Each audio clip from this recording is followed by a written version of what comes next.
সুম্মা ইয়াকুলু আইয়ুহুম আকসারু আখযান লিল কুরআন। এরপরে নবী আমার বলতেন, এই দুইজন সাহাবীর ভিতরে সবচাইতে বেশি কোরআনের জ্ঞান কার আছে? কি প্রশ্ন করতেন?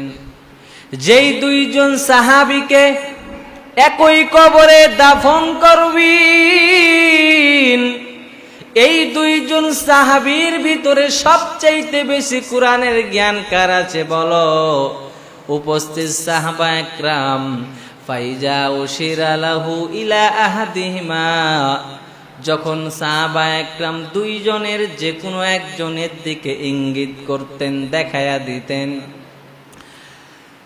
কদ্দামাহু ফিল লাহদি, নবী আমার যেই সাহাবীর দিকে ইঙ্গিত করে দেখায়া দিতেন, ও নবী আমার এই দুইজনের মধ্যে আব্দুল্লাহ সবচাইতে কোরআনের বড় আলেম, আব্দুল্লাহর ভিতরে সবচাইতে কোরআনের বেশি ইলম আছে। কদ্দামাহু ফিল লাহদি, নবী আমার কোরআনের বরকতের খাতিরে দুইজন সাহাবীর ভিতরে যার কোরআনের জ্ঞান বেশি তাকে কবরে সর্বপ্রথম নামাইতেন।